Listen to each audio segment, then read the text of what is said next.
Hello' everyone, মই ৰুঞ্জুন। আপোনালোকক পুনৰবাৰ স্বাগতম জনাইছোঁ মোৰ অন্য এটা ভিডিঅ'লৈ। আশা কৰোঁ আপোনালোকৰ সকলোৱে ভালে আছে। আজি বগৰী আচাৰ বনাম বুলি ভাবিলোঁ ৰেচিপিটো আপোনালোকৰ মাজতো শ্বেয়াৰ কৰোঁ। বগৰী আচাৰ চাগে সকলোৰে প্ৰিয়। বগৰী আচাৰটোতো মোৰ অতিকৈ প্ৰিয়। ভাবিলোঁ বগৰী আচাৰকণ যদি ঘৰখনত থাকে, যদি ভাতকেইটা খাওঁতে অকণমান যদি ছাইডতে বগৰী আচাৰ অকণ হয়, তেতিয়াহ'লে বহুত ভাল লাগে নহয়নে? ঠিক আছে, আহকচোন আজি বগৰী আচাৰ মইনো কেনেকৈ বনাওঁ চাওঁ। এইখিনি বগৰীখিনি মই ধুনীয়াকৈ 3টামান ৰ'দত ধুনীয়াকৈ শুকুৱাই ল'লোঁ। শুকুৱাই লৈ একদম ধুনীয়া জোখৰ হৈ আছে এইটো বগৰীখিনি। এতিয়া মানে বগৰীখিনি ৰেডি হৈ আছে, শুকুৱাই মেলি ৰেডি কৰি থৈছোঁ মই। এইখিনি এতিয়া অলপ এনেকৈ কি কৰিম, এনেকৈ ভাঙি ল'ম। ভাঙি ল'লে এটাৰ কাৰণে ভাল হয়, যদি ভাঙি লোৱা যায় তেতিয়াহ'লে মানে গোটাকৈ থাকিলে এনেকৈ যদি কৰোঁ তেতিয়া মানে ইয়াৰ ভিতৰলৈ মছলাটো নোসোমায়। মছলাটো নোসোমালে বগৰীটো খাই ইমান টেষ্ট নালাগে। সেইকাৰণে বগৰীটো যদি অলপ এনেকৈ ভাঙি লোৱা হয়, ইয়াৰ ভিতৰলৈ যেতিয়া মছলা আৰু তেলটো সোমাব তেতিয়া বগৰীটো খাই টেষ্ট লাগে। সেইকাৰণে গোটেই বগৰীখিনি মই এনেকৈ কি কৰিম, এটা এটাকৈ মই গোটেই বগৰীখিনি এনেকৈ ভাঙি ল'ম। বগৰীটো অলপ বেছিকৈ শুকালে, দুদিনেই দিলোঁ, ৰ'দটো চোকা আছিলে, বেছিকৈ শুকোৱা হ'ল। এনেকৈ গোটেই বগৰীখিনি মই ভাঙি ল'ম। এইখিনি মোৰ বগৰীখিনি ভঙা হৈ গ'ল। মই এনেকৈ বগৰীখিনি অলপ এনেকৈ ভাঙি ল'লোঁ, যাতে মছলাখিনি ইয়াৰ ভিতৰত সোমাই যায়। তাৰপিছত আহকচোন মছলাখিনি এতিয়া ৰেডি কৰোঁ। মছলাখিনিত মই ল'লোঁ, এইখিনি মই মানে বজাৰৰ পৰা কিনি আনিছিলোঁ, এনেকৈ মিক্স কৰি কিনি আনিলোঁ। ইয়াতে জিৰা, ধনিয়া, বগা সৰিয়হ, কালজিৰা এনেকৈ আছে, মিক্স কৰি আনিছিলোঁ মই। তাৰপৰা আজি যিহেতু আচাৰটো মই জ্বলা আচাৰ বনাম, সেইটো কাৰণে অলপ শুকান জলকীয়া লৈছোঁ। আৰু ৰেড চিলি আপোনালোকে দিওঁ বুলি ক'লে দিবও পাৰে, নিদিবও পাৰে। এইটো ৰেড চিলি আৰু এইটো কাশ্মীৰী মিৰ্চ পাউডাৰ। তাৰপৰা এইখিনি এতিয়া মই তেলটো গৰম কৰি লওঁ। এতিয়া মই মছলাখিনি অলপ গৰম কৰি লওঁ, বেছি নহয়, অলপ গৰম কৰি লওঁ মানে। স্মেল এটা ওলোৱালৈকে গৰম কৰি লওঁ। গৰম কৰি লওঁ।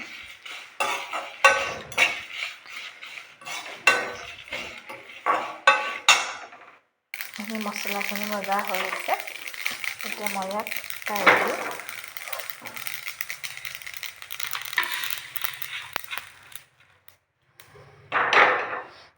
দিম, এইখিনি হৈ গ'ল। ইয়াত এতিয়া মই মছলাখন অকণমান ঠাণ্ডা হ'বলৈ দিলোঁ, ঠাণ্ডা হ'ল। এতিয়া মই এইখিনি মিক্সিৰ মেচিনত ভৰাই দিম। ইয়াক এতিয়া মই অলপ বেছি মিহি নকৰোঁ, অলপ দাঁতলীয়াকৈ ৰাখিম। মছলাটো বেছি মিহি গ'লে ভাল নালাগে। মই আচলতে তেনেকৈ বনাওঁ, আপোনালোকে কেনেকৈ বনাই জনাবচোন। মই আগৰ পৰা তেনেকৈয়ে বনাই আহিছোঁ। চবৰে আচলতে বেলেগ বেলেগ পদ্ধতিৰে বনায়, ময়ো বেলেগ ধৰণে বনাইছোঁ। এইখিনি এতিয়া মই মিক্সিত পিচি লওঁ। এইখিনি মই মছলাখিনি পিচি আনিলোঁ। কিন্তু দেখিছেনে, ইমানকৈ ৰাখিব, মই ইমানকৈ ৰাখোঁ, আপোনালোকে কেনেকৈ ৰাখে। মই এইখিনি হৈ গ'ল। এতিয়া মই তেলটো গৰম কৰি লওঁ। কথা হ'লে কোৱা অভ্যাস নাই, প্ৰথম ভিডিঅ' বনাইছোঁ, আপোনালোকে সাহস দিব। কথা তেনেকৈ কৈও পোৱা নাই, এনেইতো কথা কৈ থকা হয়, কিন্তু যেতিয়া ভিডিঅ'টো বনাবলৈ লওঁ তেতিয়া কথাটো কেনেকৈ ক'ব লাগে চব পাহৰিয়ে থকা হয়, নাৰ্ভাছ ফিল কৰা হয়। যিহেতু প্ৰথম ভিডিঅ' বনাইছোঁ, ভাবিছোঁ কি ভিডিঅ'টো এনেকৈ আচাৰ বনাই থকা হয়, ভাবিলোঁ আপোনালোকৰ মাজতো শ্বেয়াৰ কৰোঁ। ভাল লাগিলে, যদি মই বনোৱা আচাৰকণ ভাল লাগে তেতিয়াহ'লে কমেণ্ট কৰি আৰু লাইক কৰিব, কমেণ্ট কৰিবলৈ নাপাহৰিব। আৰু যদি কিবা বনোৱাও কিবা ভুল হৈছে তেতিয়াহ'লে আপোনালোকে জনাই দিব। আচাৰটো বনাই থকা হয়, কিন্তু খোৱা কম হয়। আমৰ দিনত আমৰ আচাৰ বনাইছিলোঁ, কেনেকুৱা লাগিছে ক'বচোন। আমৰ আচাৰ বনাই থোৱাতে আছে, আমৰ আচাৰ বনাই থোৱা আছে, জ্বলা, বহুত জ্বলা হয়। তাৰপিছত এয়া ভোট জলকীয়া আচাৰ এনেই খাবৰ কাৰণে বনাই থৈছিলোঁ। আৰু এয়া ভোট জলকীয়া খৰিচা দি এনেকৈ বনাই থৈছোঁ, ভোট জলকীয়া জ্বলা। এনেকৈ বনাই থকা হয়, কিন্তু ভিডিঅ' হৈ বনোৱা নহয়। ভাবিলোঁ কি বনায়ে থাকোঁ যেতিয়া, এতিয়া বোলো বগৰী আচাৰটো তেওঁ বগৰী আনিছিলে, খাবলৈ আনিছিলে আচলতে। তাৰপিছত মই ভাবিলোঁ কি, মই মানে যিকোনো বস্তুটো খাবলৈ আনিলে টেঙা জাতীয় এনেকুৱা বস্তুবোৰ আচাৰ বনাই থৈ দিয়া হয়। তাৰপিছত অলপ খালোঁ, তাৰপিছত আধাটো থাকিলে ভাবিলোঁ কি আচাৰকৈ বনাই পেলাওঁ আৰু আপোনালোকৰ মাজতো শ্বেয়াৰ কৰোঁ।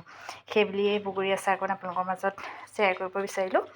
কমেণ্ট এটা কৰি জনাবচোন, অলপ সাহসো দিব, হৈছেনে নাই নাজানো, কেনেকৈ বনাব লাগে। ঠিক আছে ব'লকচোন, মই এতিয়া তেলখিনি গৰম কৰি লওঁ। মই এতিয়া তেলখিনি গৰম কৰি লওঁ। তেল বেছিও নিদিওঁ।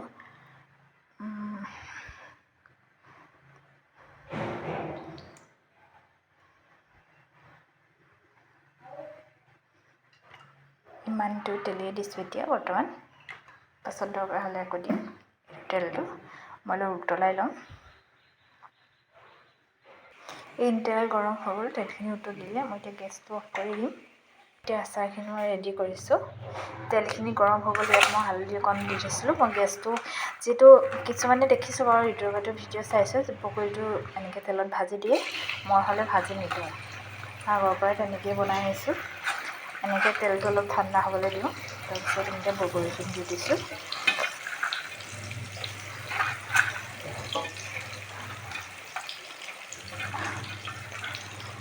এখনতে মোবাইল ধৰিছোঁ আৰু এখনতে ভিডিঅ' কৰিছোঁ। দেখিছেনে? তেলখিনি মই এনেকৈ লওঁ। মই একেবাৰে তেলতে গেছৰ ওপৰতে ভাজি নিদিওঁ বগৰীখিনি। দেখিছেনে ধুনীয়া কালাৰ আহিছে। ইয়াত এতিয়া মই কি কৰিম, আপোনালোকৰ ইচ্ছা অনুসৰি দিবও পাৰে, নিদিব পাৰে। মই অকণমান ৰেড চিলি দি দিছোঁ। ইয়াত অলপ ৰেড চিলি দিলোঁ। তাৰপিছত অলপ কাশ্মীৰী মিৰ্চ পাউডাৰ অকণ দিছোঁ। তাৰপিছত মই এইখিনি যিখিনি পিচি ৰাখিছিলোঁ তাক মই ইয়াত দি দিম ধুনীয়াকৈ। ধুনীয়াকৈ মিক্স হ'বলৈ দিম মই।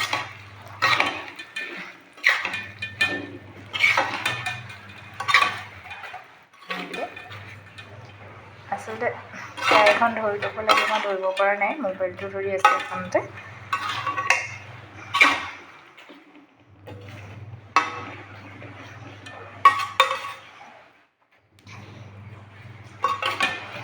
এনেকৈ ভাজি ল'লোঁ। এনেকৈ মছলাটো